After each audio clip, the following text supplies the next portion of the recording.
पुण्यामधल्या भविष्य निर्वाह निधी आयुक्तांनी म्हणजे provident fund commissioner, regional provident fund commissioner Amit Vashishth यांनी पुणे जिल्हा परिषदेच्या विरोधामध्ये एक अत्यंत महत्त्वपूर्ण असा आदेश आणि निकाल दिलेला आहे। तो अंगणवाडी कर्मचारी, आशा कर्मचारी आणि त्याचप्रमाणे अर्धवट परिचर इत्यादी या संवर्गामध्ये काम करणाऱ्या कर्मचाऱ्यांना लागू होतो। त्यामध्ये असं म्हटलेलं आहे की या संवर्गामध्ये काम करणाऱ्या कर्मचाऱ्यांना कर्मचारी भविष्य निर्वाह निधी म्हणजे एम्प्लॉईज प्रॉव्हिडंट फंड ही योजना लागू होते, हा कायदा लागू होतो। आणि जिल्हा परिषद असेल, मग उद्या महानगरपालिका असेल किंवा अन्य कुठली स्थानिक स्वराज्य संस्था ज्याला म्हणतात, अशा ज्या कोणी असतील ते जर अशा कर्मचाऱ्यांच्या सेवा घेत असतील तर त्यांनी त्यांचं म्हणजे त्या कर्मचाऱ्यांची नोंदणी भविष्य निर्वाह निधी कायद्याखाली केली पाहिजे आणि त्यांच्याकडून म्हणजे त्यांच्या वेतनामधून नियमाप्रमाणे म्हणजे 8.33% आणि नियोक्त्याचं योगदान म्हणून एकूण 12% अशी रक्कम ही दर महिन्याला ही भविष्य निर्वाह निधी कार्यालयाकडे जमा केली पाहिजे, अशा प्रकारचा तो आदेश आहे।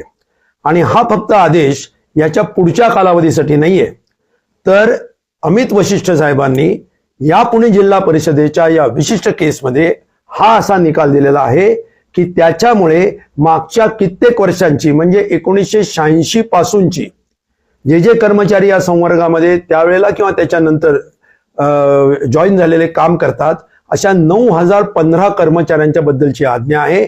आणि त्यांच्यासाठी हे दोन्हीचं योगदान मिळून 1084 कोटी रुपये हे जिल्हा परिषदेने, पुणे जिल्हा परिषदेने 60 दिवसामध्ये भविष्य निर्वाह निधी खात्यामध्ये भरले पाहिजेत, अशा प्रकारचा आदेश आहे।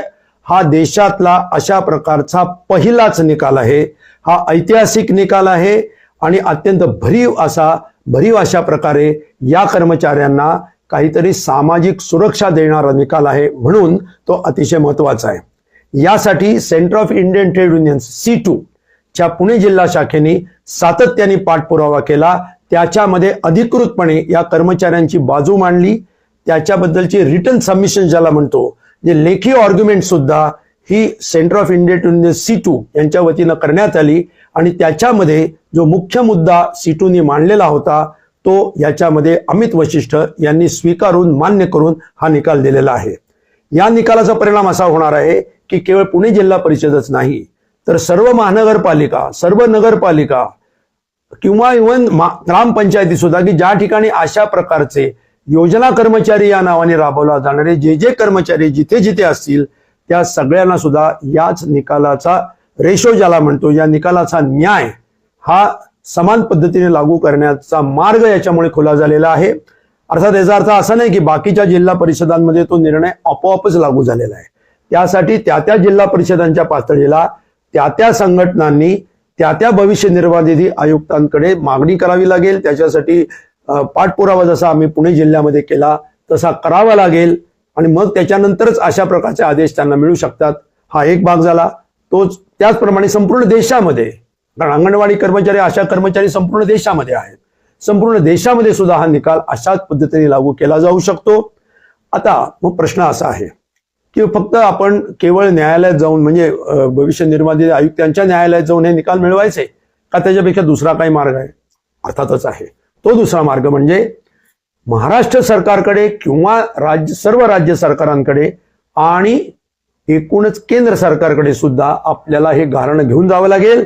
राजकीय पातळीवरती प्रयत्न करून, प्रशासकीय पातळीवरती प्रयत्न करून आपल्याला सरकारने स्वतःहून सर्वत्र या निर्णयानुसार स्वतःहून मागच्या थकबाकी सहित यांचं योगदान भरावं आणि भविष्य निर्वाह निधी आणि पेन्शन योजना त्यांना लागू करावी, अशा प्रकारचा दबाव, अशा प्रकारची मागणी आपल्याला अंगणवाडी कर्मचारी, आशा कर्मचारी आणि इतर जे योजना कर्मचारी आहेत यांच्या वतीने करता येईल, करावी लागेल।